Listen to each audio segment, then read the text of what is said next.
Akibatnya, kepercayaan pelanggan hilang, potensi pendapatan pun lenyap begitu saja. Fenomena seperti ini nyata bukan soal kemungkinan, tapi soal kesiapan.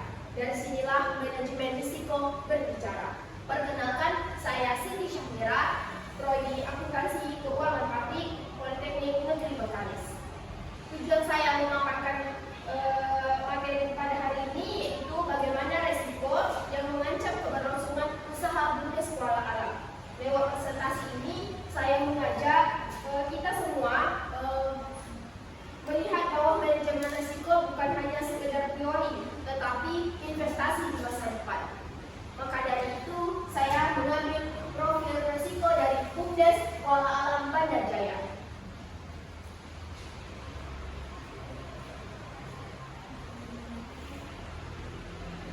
Baik, ini adalah CV perancang saya, yaitu saya sebagai mahasiswa Prodi Akuntansi Keuangan Publik di Politeknik Negeri Bengkalis memiliki tanggung jawab dalam merancang dan menyusun dokumen manajemen risiko pada BUMDes Desa Kuala Alam. Ini merupakan profil singkat dari BUMDes itu sendiri yang bernama BUMDes Kuala Alam Bandar Jaya yang dimiliki atau beroperasi di Desa Kuala Alam, Kecamatan Bengkalis.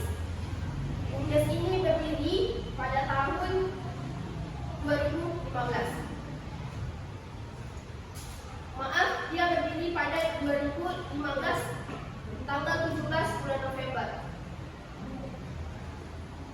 Ini merupakan stakeholder penentu keberhasilan penerapan manajemen risiko, yaitu dari kepala desa, kepala direktur BUMDes itu sendiri, kepala divisi jasa, dan kepala divisi lain-lainnya. Ini merupakan struktur organisasi yang ada di BUMDes.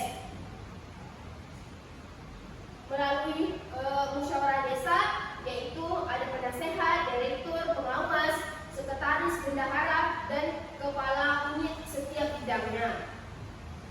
Ini merupakan struktur manajemen risiko yang dimana manajemen risiko itu setara dengan kepala unit manajemen perdagangan dan jasa.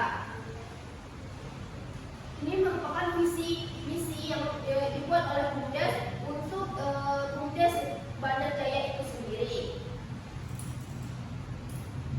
Dan ini merupakan visi manajemen risiko yang telah saya buat sesuai dengan jasa yang telah saya ambil atau bidang yang telah saya ambil.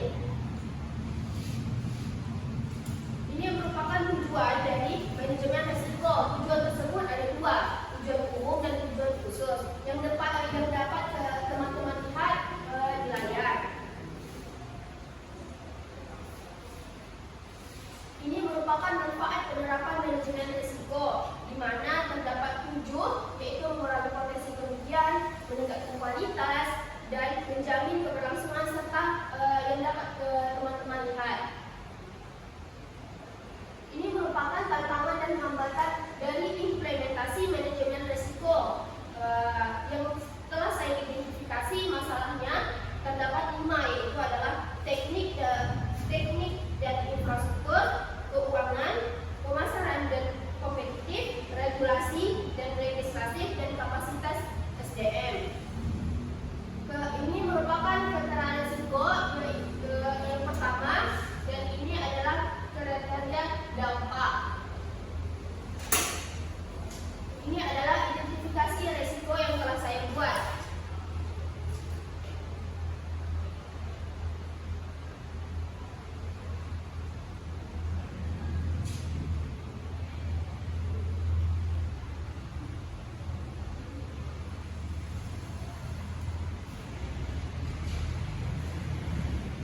Baiklah, ini merupakan identifikasi risikonya. Yang pertama adalah kode risiko, yang mana status risikonya aktif. Peluang atau ancamannya, ini merupakan ancaman.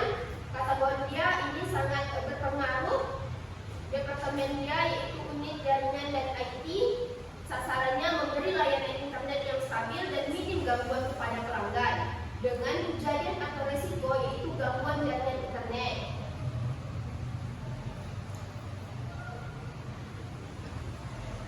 Ini akan penyebab email way, satu, adanya perangkat jaringan rusak, tidak adanya pemeliharaan rutin, tidak adanya SOP, kurangnya pelatihan, dan kurangnya pelatihan SDM. Untuk pengendalian tentangnya yaitu monitoring jaringan 24/7, SOP, SLA dengan provider utama, backup. Lalu dampak kualitatif yaitu menurunnya kepercayaan pelanggan, keluhan meningkat, potensi kehilangan pelanggan, dan penurunan reputasi layanan. Lalu ini adalah tingkatan resiko yaitu 15 dari probabilitas resiko inhaler dikali dengan dampak resikonya. Pemilik resiko ini yaitu Sarifuddin, yang dimana jabatannya yaitu Ketua Unit Perdagangan dan Jasa. Strateginya yaitu mitigasi resiko, penanganan resikonya